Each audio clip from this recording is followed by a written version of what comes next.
আয়েশা রাদিয়াল্লাহু তাআলা আনহা বলেন, কুনতু আশরাবু সুমা উনাবিলহু, আমি গিলাসে পানি পান করেছি, অনাহাইজ, তখন আমি ঋতুবতী, তারপর গিলাসটা আমি তাকে দিয়েছি।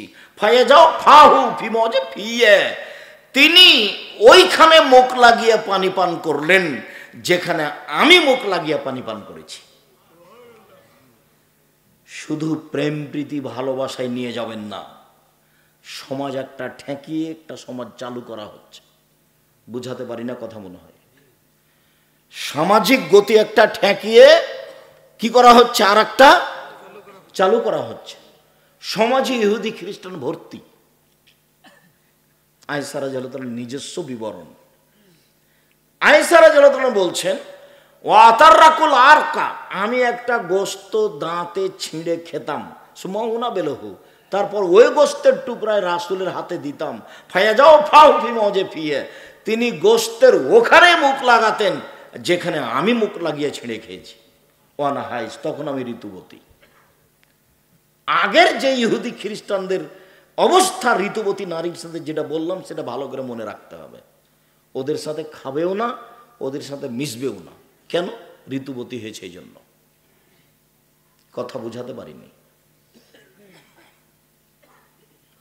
আয়েশা রাদিয়াল্লাহু তাআলা আনহা বলেন, আল্লাহর নবী আমাকে বললেন, আয়েশা নাবেরিল খুমরাতে মিনাল মসজিদে, মসজিদ থেকে জায়নামাজটা দাও তো, আমি সালাত আদায় করবো, জায়নামাজটা দাও। তা আয়েশা রাদিয়াল্লাহু তাআলা বলছেন, ইন্নী হিজত, আমি যে ঋতুবতী। তখন আল্লাহ রাসূল বলছেন, ইন্না হাইজাতাকে লাইসাত ফিয়া, দেখে আরে ঋতু তো তোমার হাতে লেগে নেই, হাইজের রক্ত কি তোমার হাতে লেগে আছে? মসজিদে যাও, জায়নামাজ নিয়ে আসো, জায়নামাজ আমাকে দাও। ঋতুবতী অবস্থায় মহিলারা মসজিদে বসে থাকবে। মসজিদে নববীতে একটা ঘর করা ছিল যেখানে যুবতী মেয়ে থাকতো। মসজিদে নববীতে একটা ঘর করা ছিল যেখানে মসজিদে যুবতী মেয়ে থাকতো এবং মসজিদটা ঝাড়ু দিত। ঋতুবতী অবস্থায় ওরা নামিয়ে দিল বাহিরে, একবারে বাড়ির বাহিরে, আর মুহাম্মদ সাল্লাল্লাহু আলাইহি সাল্লাম নিয়ে আসলেন ঘরে মসজিদে। ওটাও বুখারী, এটাও বুখারী। আয়েশা, যে চাটাটা দাও তো মসজিদ থেকে, আমি যে ঋতুবতী। আরে ঋতু কি তোমার হাতে লেগে আছে নাকি? ভাষাটা এরকম। ইন্না হাইজাতাকা লাইসাত ফিয়া, দেখে তোমার হাইজের রক্ত তোমার হাতে লেগে নেই, তুমি মসজিদে যাও, এটা নিয়ে এসে দাও। আয়েশা রাদিয়াল্লাহু তাআলা আনহা বলেন, কানান নবী সাল্লাল্লাহু আলাইহি সাল্লাম ইয়াত্তাকিউ ফি হিজরি ওয়া আনা হাইজ ওয়া হুয়া ইয়াকরাউল কোরআন, আল্লাহর নবী আমার উরু রানের উপরে মাথা রেখে কোরআন মাজিদ পড়তেন, তখন আমি ঋতুবতী। বুঝাতে পারি না নাকি? আপনি এটা সরাসরি ওই প্রেম প্রীতি ভালোবাসায় নিয়ে যাবেন না। আগে নিয়ে যাবেন এক সমাজ উল্টিয়ে আর এক সমাজ চালু করা হচ্ছে। যার কারণে প্রথমে ও হাদিসটা পেশ করেছি, ওদের আচরণ। ওরা নারীদের সাথে খাবে না, ওরা নারীদেরকে বাড়িতে থাকতে দিবে না, ঋতু হয়েছে সেই জন্য, হাইজ হয়েছে সেই জন্য। আয়েশা রাদিয়াল্লাহু তাআলা আনহা বলেন, আন্নান নবী সাল্লাল্লাহু আলাইহি ওয়াসাল্লাম ইখরিজু ইলাইয়া রাসাহু ওয়া আনা হাইজ ফাগসিলুহু ওয়া আনা হাইজ, আমি আল্লাহর নবী থাকতেন এতেকাফ অবস্থায়, এতেকাফে রমজান মাসে এতেকাফে তিনি মাথাটা আমার দিকে বের করে দিলেন এতেকাফের জায়গা থেকে, আমি তার মাথা ধুয়ে দিচ্ছিলাম, চিরুনি করে দিচ্ছিলাম, তখন আমি ঋতুবতী। সব হাদিস বুখারী মুসলিম।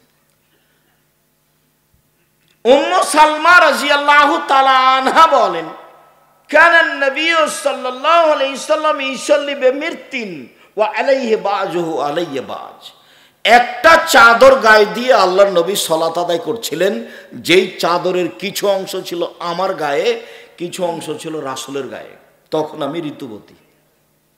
কথা স্পষ্ট বোঝা যায় তো?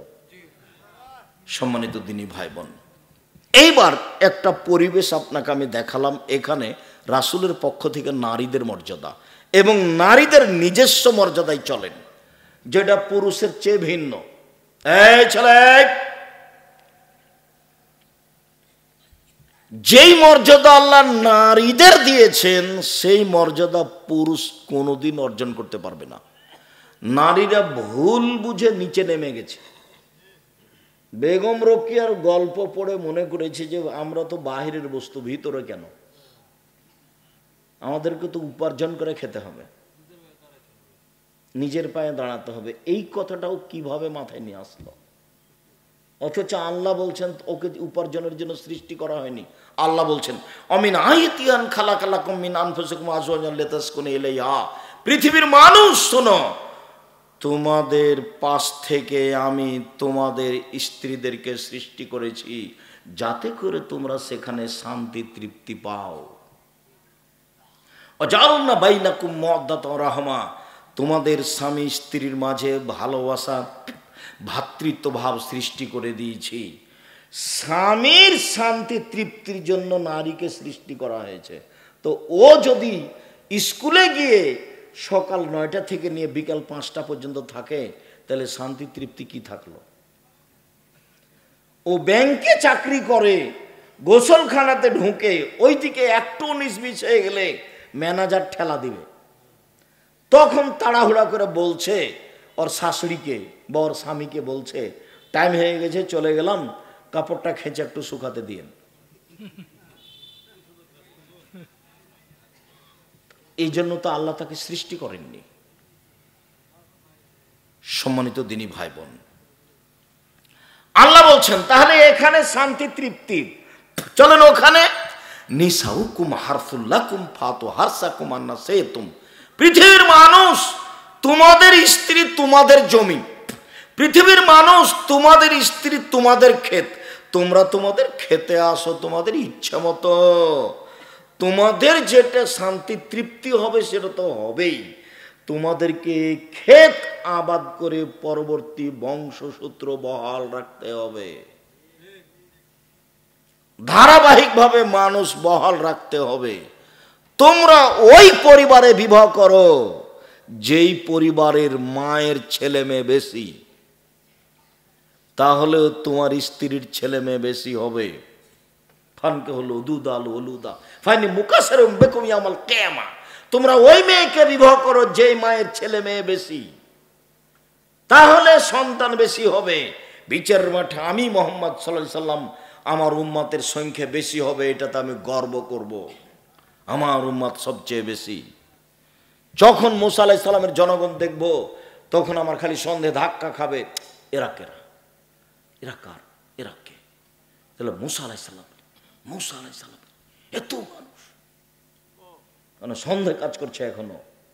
তারপরে যখন দেখবেন হাজারো লাখো মানুষ, এটা আপনার উম্মত। তো মুহাম্মদ সাল্লাল্লাহু আলাইহি সাল্লামের একটা গর্ব বহাল রাখার জন্য একটা ছেলে দিয়ে কি করবেন? দুনিয়ার বদ। ও তো আদর তো গতিতে থাকতে হবে। আদর যদি উল্টা পথে চলে তাহলে তার স্বভাব চলবে উল্টা পথে। আর যেদিন আমি আদর্শ পরিবার নিয়ে আলোচনা করব, সেদিন আপনাকে দেখাবো একচাটিয়ে কিভাবে আল্লাহর নবী বাপ মাকে দায়ী করেছেন ছেলে মেয়ে লালন পালন করার ব্যাপারে। সম্মানিত দিনী ভাই বোন, বলছিলাম এবার একচাটিয়া নারীদের মর্যাদা আল্লাহ রাসূল কিভাবে দিয়েছেন পুরুষ থেকে ভিন্ন করে তা দেখি। প্রথমত দু একটা আয়াত শোনাই, যে আল্লাহ বলছেন অকারনা ফি বুয়ুতিকুন্না ওয়ালা তাবাররাজনা তাবাররুজাল জাহিলিয়াতুল উলা, হে মুসলিম মহিলা, বন্যতার যুগে, বর্বরতার যুগে, অসভ্যতার যুগে, জাহিলিয়াতের যুগে নারীরা যেভাবে প্রদর্শনী দিয়ে চলতো সেইভাবে তোমরা চলো না। তাহলে এখন রাস্তাঘাটে নারীকে যেভাবে দেখছেন সেভাবে জাহিলিয়াতের যুগে ছিল। জাহিলিয়াতের যুগ মানে আমাদের নবী আসার পূর্বে, জাহেলিয়াতের যুগ মানে আমাদের নবী আসার পূর্বে নারীদের অবস্থা এইরকমই ছিল। এখন আপনি দেখছেন যা নিয়ে গাছের উপরে উঠে বসে আছে, তো বলছে যে এই আমাদের কাপড় কে নিল রে, কে নিল রে? তো দেখ এমরুল কায়েস এসেছে মনে হয়, তো দেখছে ওই যে এমরুল কায়েস গাছের উপরে আমাদের কাপড় নিয়ে বসে আছে। সবকে একা একাই পানি থেকে উঠে ওর হাত থেকে কাপড় নিতে হবে। এগুলো লেখা আছে ঘটনা। জাহেলিয়াতের একটা আপনাকে বাস্তব ঘটনা দেখালাম, ওগুলো তো বুখারী মুসলিমের হাদিস। সম্মানিত দিনী ভাই বোন, দেখাচ্ছি তাদের মর্যাদা। আব্দুর রহমান আওফ রাদিয়াল্লাহু তাআলা আনহু বলেন, রাসূল সাল্লাল্লাহু আলাইহি সাল্লাম বলেছেন, নারীরা যদি 4টা কাজ করতে পারে জান্নাতের সব দরজা খোলা। পুরুষ এমন কোন 4টা কাজ নাই জীবনে পুরুষের যে 4টা কাজ করে জান্নাতে চলে যাবে, এরকম সুবিধা পুরুষের নেই। নারী 4টা কাজ করলে জান্নাতের সব দরজা খোলা। 1, 5 ওয়াক্ত সালাত, 2, রমজান মাসে রোজা, 3, স্বামীকে মেনে চলা, তিতা লাগলে মিঠা লাগলেও, 4, জেনায় লিপ্ত না হওয়া, জান্নাতের সব দরজা খোলা। কেউ যদি বলে, আব্দুর রাজ্জাক সাহেব থামেন থামেন থামেন, আমরা একদিন শুনেছিলাম যে অজু করার পরে কেউ যদি বলে আশহাদু আল্লা ইলাহা ইল্লাল্লাহু ওয়াহদাহু লা শারীকা লাহু ওয়া আশহাদু আন্না মুহাম্মাদান আবদুহু রাসূলুহু, তাহলে তার জন্য জান্নাতের সব দরজা খোলা। তো এটা পুরুষ নারী সবাই সমান না শুধু পুরুষের এটা হলো? সবার সমান। তাহলে আপনি পুরুষের জন্য এই সুযোগ দেখাতে পারবেন না।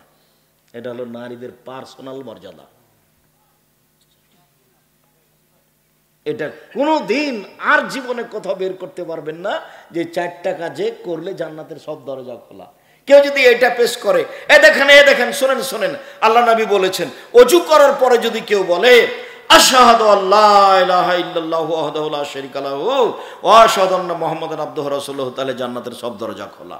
তাহলে এটা কি তার কথাটা টিকবে? মহিলা যদি বলে ওযু করার পরে তো তারও, পুরুষ যদি বলে ওযু করার পরে তো তারও।